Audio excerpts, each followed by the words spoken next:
आपण जो विषय घेतलेला आहे तो म्हणजे सुख हा माझा जन्मसिद्ध हक्क आहे. आणि या संदर्भात आतापर्यंत आपण खूप विवेचन केलं आणि हे करत असताना आपण सध्या जो विषय घेतो आहोत तो म्हणजे मानसिक सुख.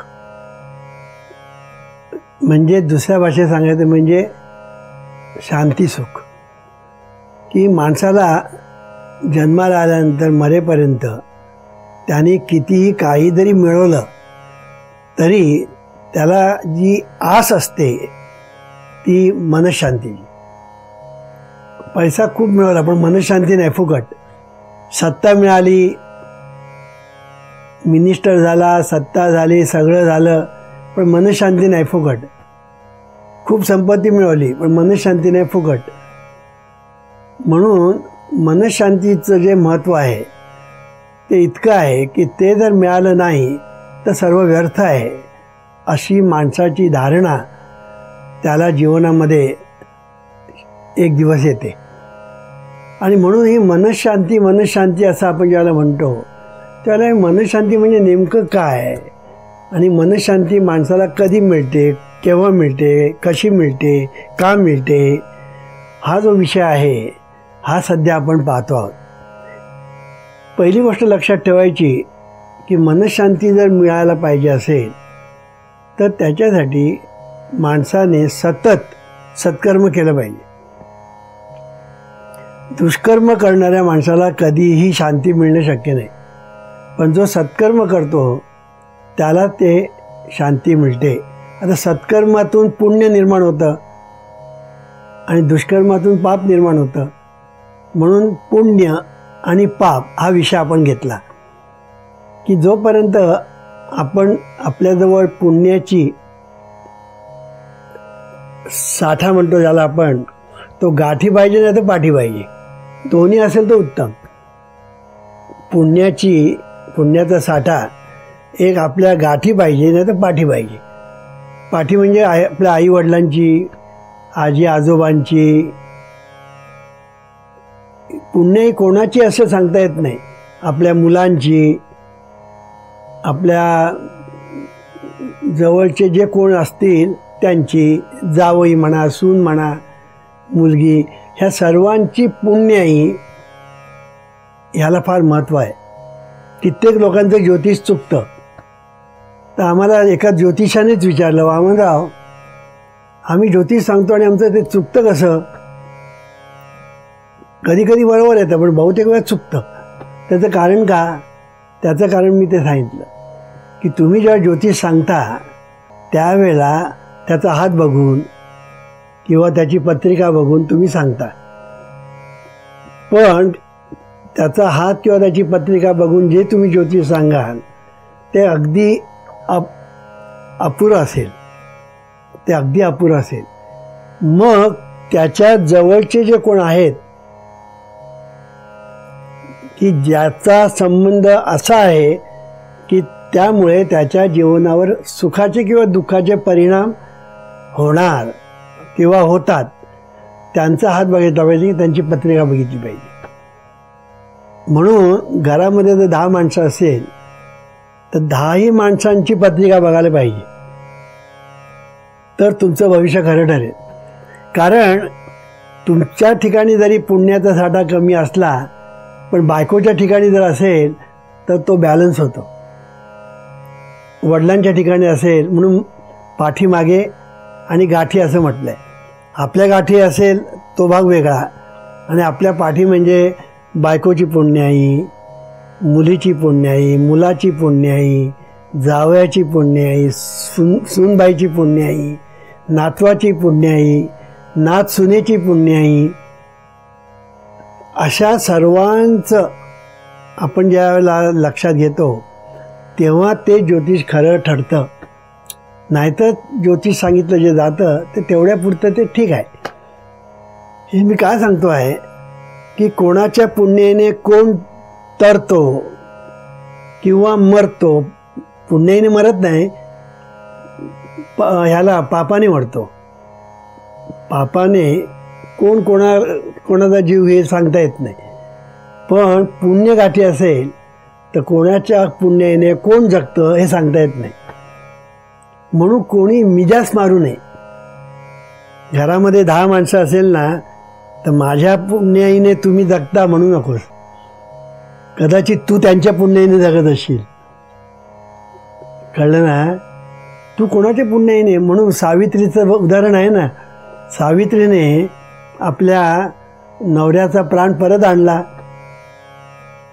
पुन्हा नवऱ्याला राज्य मिळालं वगैरे वगैरे. कोणामुळे? सावित्रीची पुण्य आहे. हे जर आपण पाहिलं तर पुण्याई कोणाची कोणाला केव्हा कशी कधी उपयोगी पडेल हे सांगता येत नाही. म्हणून आपल्या घरामध्ये कोणाच्या पुण्याईने आपण जगतो ह्याचा विचार करावा. आपल्या पुण्याईने इतर जगतात हा विचार करू नकोस. आपल्या पुण्याईने इतर जगतात हा विचार करू नको. इतरांच्या पुण्याईने आपण जगत असू कदाचित हा विचार मनात ठेवून सगळ्यांशी तुझे संबंध चांगले पाहिजेत. आता बघा घरामध्ये भांडण तंटे बखेडे होतात. कळलं की नाही? हे जे घरात भांडण तंटे बखेडे का होतात? कारण हा विचारच कोणाला ज्ञात नाही. प्रत्येकाला काय असतं, माझं नशीब माझ्याबरोबर. हे खरं नाही. प्रत्येकजण आपापलं नशीब घेऊन आलेलं आहे असं आपण म्हणतो. कळलं की नाही? प्रत्येकजण आपापलं नशीब घेऊन आलेलं आहे जरी खरं असलं तरी प्रत्येकजण एकमेकावर परिणाम करत असतात. कारण सुखाचे आणि दुःखाचे प्रसंग आले तर त्याचे वाटेकरी सर्वच असतात. त्याचे वाटेकरी सर्वच असतात. मग घरामध्ये संपत्ती आली त्याचे वाटेकरी सर्वच असतात. आणि दुःख आलं तरी त्याचे वाटेकरी सर्वच असतात. कळलं की नाही? म्हणून एक गोष्ट लक्षात ठेवली पाहिजे की पुण्य महत्त्वाचं आहे. ते प्रत्येकाने मिळविण्याचा प्रयत्न केला पाहिजे. प्रत्येकाने पुण्याचा साठा आपण जसा पैसा बँकेत ठेवण्याचा प्रयत्न करतो तसं पुण्य आपण हृदयाच्या बँकेमध्ये जमा केलं पाहिजे. त्याला डिव्हाइन बँक असं मी म्हटलं आहे. त्या डिव्हाइन बँकमध्ये पुण्य जितकं तुला जमा करता येईल तितकं कर. जितकं जमा करता येईल तितकं कर, जास्तीत जास्त. आणि कुठली संधी सोडू नको पुण्य कमवण्याची. पुण्य कमविण्याची जी संधी असते ना ती सुद्धा तू सोडू नकोस. फार महत्त्वाची गोष्ट आहे ती. ते उलटं जर आपण बघितलं तर पाप. आता कोणीतरी घरातला एका माणूस कोणाचा तरी खून करतो, घरातल्या सर्व लोकांना त्रास होतो. घरातल्या वास्तविक खून केला एकाच माणसाने घरातल्या, पण त्रास कोणाला होतो? त्याच्या सकट घरातले जे कोण आहेत त्या सर्वांना त्रास होतो. ही जर गोष्ट आपण लक्षात ठेवली तर आता एकाला भरपूर पैसे मिळाले, घरातले सगळे सुखी होतात. घरातले सगळे सुखी होतात. म्हणून हा विचार धरला पाहिजे. आणि हा विचार कोणी सांगत नाही. सगळे नाही उपास करा, तपास करा, अमुक करा, तमुक करा असं सांगतात. आता हे चातुर्मास काय बघायला नको. चातुर्मासामध्ये उपवास करण्याला अगदी भरती येते. मग तो चातुर्मास संपला की मग ओटी सुरू होते. कळलं की नाही? कांदा नवमी म्हणून एक प्रकार आहे. त्या दिवशी ज्या दिवशी चातुर्मास सुरू होणार त्याच्या अगोदर कांदे खाऊन घेतात. कांदे म्हणजे कांद्याची भजी. कारण एक दिवस काय झालं, मी एके ठिकाणी गेलो होतो दादरमध्ये असताना. मी एका आमच्या मित्राकडे गेलो होतो. वामनराव बरं झालं म्हणाल तुम्ही आलात. म्हटलं काय झालं? आज म्हणाले आपण भजी खायची. का? आज आता कांदे नवमी आहे ना, ती सुरू होण्याच्या अगोदर आपण कांदे खाऊन घ्यायचे. कळलं की नाही? आणि मग अशी भजी आम्ही पण खाल्ली त्याच्याबरोबर. तर सांगायचा मुद्दा असा की आता कांदा खायचा नाही चातुर्मासात. मग खाऊन घ्या. मासे खाणारे लोक अगोदर खाऊन घेतात. मग चातुर्मासामध्ये मासे नको, त्यात श्रावण तर बघायलाच नको. कोल्डींची बिचारींची काय होत असेल तशा कोणाला ठाऊक. असं सांगायचा मुद्दा असा की आपण ज्याला म्हणतो पुण्य संपादन करण्याचे मार्ग नाहीत. उपास तापास करणे पुण्य संपादन करण्याचे मार्ग नाहीत. लोकांचा जर समज असेल तो चुकीचा आहे. पण त्याने एक फायदा होतो म्हणजे आरोग्याला बरं. पण ते सुद्धा व्यवस्थित उपास केला तर बरा. त्यांना निर्जळ उपास करतात. हिला एक वेळचा उपास करताना मारामार ती बाई निर्जळ उपास जर करू लागली तर काय होईल. आता गणपती जवळ आले ना, हरताळका म्हटल्यानंतर बऱ्याच बायका आणि हरताळका करतात म्हणजे उपवास करतात. कळलं की नाही. फक्त मला वाटतं पाणी पण पितात की नाही कोणाला ठाऊक नाही ना पित, पाणी पण पित नाहीत. कळलं की नाही. असा उपवास करतात. मी माझ्या सुनेला सांगितलं तू केलंच पाहिजे असं नाही. तुझी सासू करते म्हणून तू करू नकोस. सासू करते ते सुद्धा मला पसंत नाही, पण ती करते तिला करू दे, पण तू केलं पाहिजे असं नाही. तर तिने एकदा प्रयत्न करून पाहिला, नाही जमत पण सोडून दे म्हटलं. सोडून दे. हे मी काय सांगतो आहे की आपण जीवनामध्ये जगत असताना आपले संबंध अनेकांशी संबंध येतात. आता मित्रसुद्धा महत्त्वाचा आहे. मित्राची सुद्धा पुण्याई आपल्या उपयोगी पडते, आपली पुण्याई आपल्या मित्राला उपयोगी पडते. मित्राचं पाप आपल्याला त्रासदायक ठरतं, आपलं पाप मित्राला त्रासदायक ठरतं. हे सुद्धा लक्षात ठेवलं पाहिजे. कारण एखादा मित्र काहीतरी भानगड करून बसतो आणि मग ह्यालाही बरोबर घेऊन जातात. मग तू त्याचा मित्र आहेस ना, चल, त्याला घेऊन जातात. याचा काही संबंध नसतो. हे मी का सांगतो आहे की आपले ज्यांच्याशी संबंध येतात जिव्हाळ्याची, त्यांची पत्रिका बघणं आवश्यक आहे. जर भविष्य खरं ठरायला पाहिजे असेल तर सांगायचा मुद्दा असा की पुण्य आणि पाप हे आपल्या जीवनामध्ये अतिशय महत्त्वाचे आहेत. आणि त्याच्यामध्ये अंधश्रद्धेचा भाग नाही आहे. त्याच्यामध्ये भाग आहे तो कर्माचा आहे. कर्मातून म्हणजे सत्कर्म किंवा दुष्कर्म निर्माण होतं आणि सत्कर्मातून पुण्य, दुष्कर्मातून पाप निर्माण होतं. एवढी गोष्ट लक्षात ठेवली तर कर्म हे किती महत्त्वाचं आहे ध्यानात येईल. म्हणून मी नेहमी सांगतो की आपल्या जीवनामध्ये परमेश्वर कुठेच येत नाही. येतं ते कर्म येतं. म्हणून कर्म आपण असं केलं पाहिजे की त्याने दुसऱ्यांना सुख मिळालं पाहिजे. किमान दुःखी होता कामा नये, दुसऱ्याचं दुःख निर्माण करता कामा नये, किंवा कमीत कमी सुख जर तुम्ही देऊ शकला तर उत्तमच.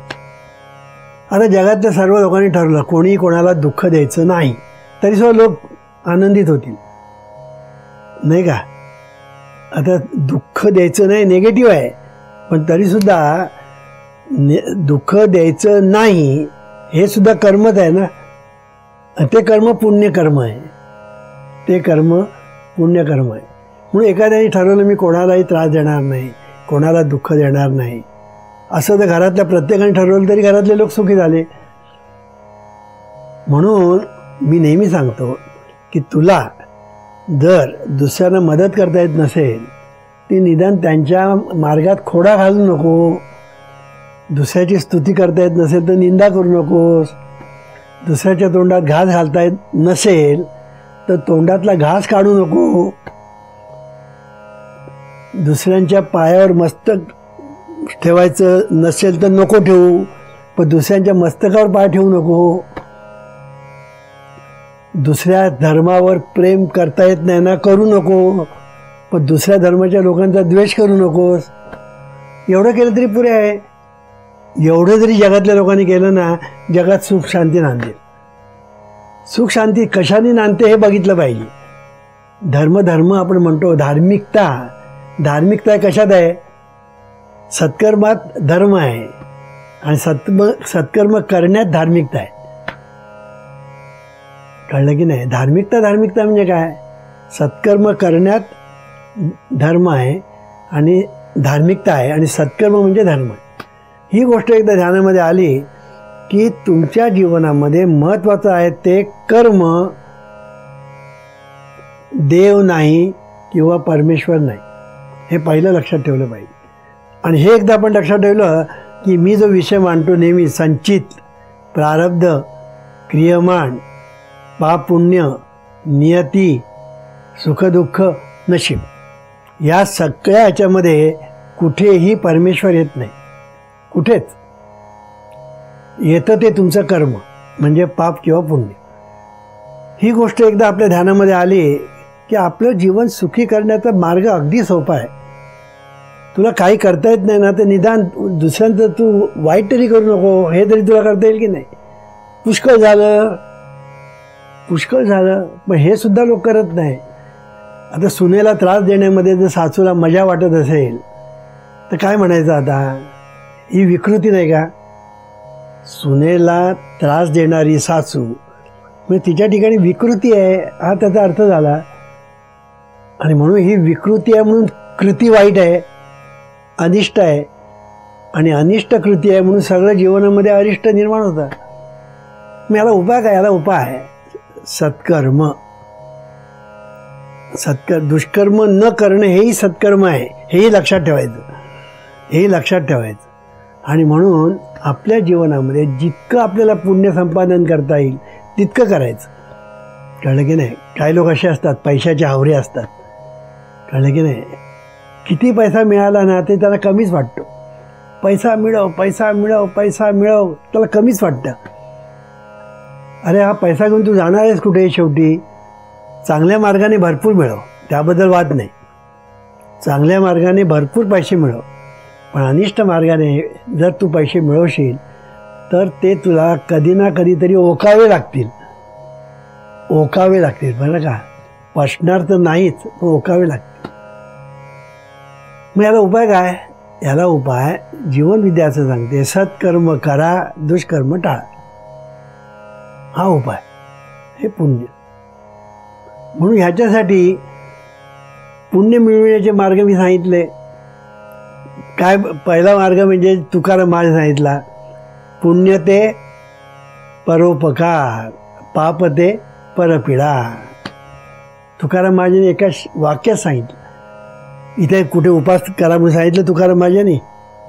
उपास करायला सांगितलं नाही, तीर्थयात्रा करायला सांगितलं नाही. उलट त्या ज्ञानेश्वर महाराज म्हणतात ना की तीर्थव्रत वगैरे जे आहे ते न तीर्थव्रत नेम भावे विण सिद्धी, वायाची उपाधी करीती जना. भाव बळे आकडे एरवी नाकळे, करतळी आवळे तैसारी. मग तीर्थव्रताचा निषेध केलेला आहे संतांनी.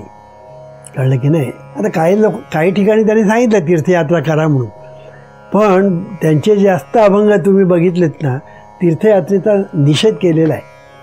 मग त्यांनी कशाचं त्यांनी हे केलं आहे? पाठिंबा दिला आहे नामस्मरणात. कळलं की नाही? म्हणून लगेच रामदास स्वामीने काय सांगितलं? पुण्य ते ईश्वर स्मरण, पाप ते विस्मरण. मग जगातल्या सगळ्या संतांनी एक सांगितलं, नामस्मरण. सगळ्या धर्मामध्ये आहे नामस्मरण. असा एकही धर्म नाही की त्याच्यामध्ये नामस्मरण नाही. मग नामस्मरण हा खरा माणसाचा धर्म आहे. कळलं की नाही? माणसांनी काय केलं पाहिजे? नामस्मरण केलं पाहिजे. पण नामस्मरण करायचं म्हणजे स्मरण देवाचे करावे, नित्य नाम जपत.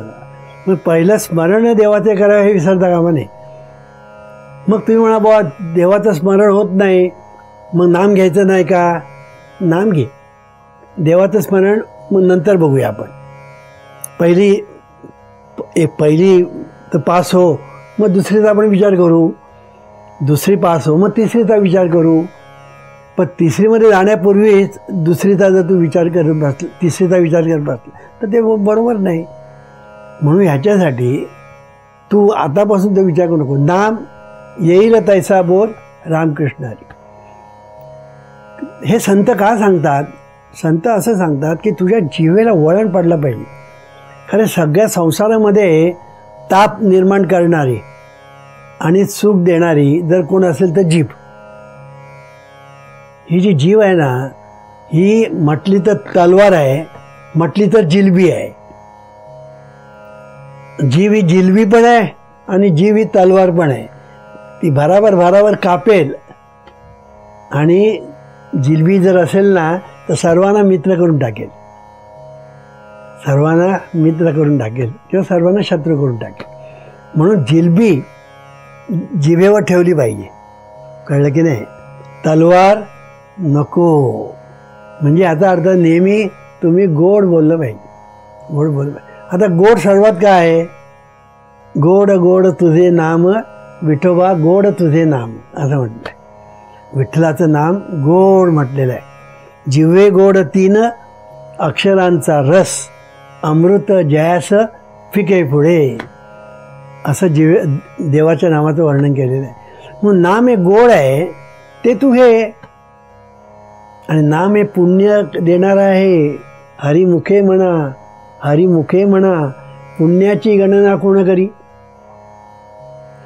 म्हणजे एका बाजूने नाम तुम्हाला सुख देईल आणि दुसऱ्या बाजूने नाम तुम्हाला पुण्य देईल. दोन्ही देण्याचं सामर्थ्य नामात आहे. म्हणजे केव्हा ही जीवा जी आहे ना त्याचा उपयोग नामासाठी केला पाहिजे. जो जीवा नामासाठी उपयोग करतो ना त्याच्या जिव्हेवर एकदा नाम खेळायला लागलं ना की तो वाईट बोलणारच नाही, तो वाईट बोलणारच नाही. एकदा तो विश्व प्रार्थना म्हणाल त्याने सुरुवात केली ना तो वाईट बोलणारच नाही, तो अपशब्द बोलणारच नाही. तो बोलेल तर चांगलंच बोलेल, तो वाईट बोलणारच नाही. मग परिणाम काय होईल? सर्वांशी संबंध चांगले. काय शेवटी बोलण्यातून सगळं बिघडतं. तुम्ही विचार काय करता, कोण बघायला गेलं आहे? तुमच्या डोक्यात काय चाललं आहे, कोण बघायला गेलं आहे? कोणी बघायला गेलं नाही. पण तुम्ही बोलता ना, करता ना, ते बघतात. आणि या बोलणं आणि करणं याच्यामध्ये बोलणं जास्त महत्त्वाचं, कळलं की नाही. बोलणं जास्त महत्त्वाचं. म्हणून या जिभेचं महत्त्व संतांना फार आहे. म्हणून ज्ञानेश्वर महाराज काय सांगतात? जिव्हे वेग करी, वेदशास्त्र उभारी बाया सदा. ज्ञानदेव म्हणे व्यासाचे कोणा, द्वारकेचा राणा पांडवा घरी. हरिमुखे म्हणा, हरिमुखे म्हणा, पुण्याची गणना कोण करी. आता हरिमुखाने म्हणायचं की नाही हे तू ठरव, कारण तूच आहेस तुझ्या जीवनाचा शिल्पकार. ईश्वरा सर्वांना चांगली बुद्धी दे, आरोग्य दे, सर्वांना सुखात आनंदात ऐश्वर्यात ठेव. सर्वांचं भलं कर, कल्याण कर, रक्षण कर आणि तुझे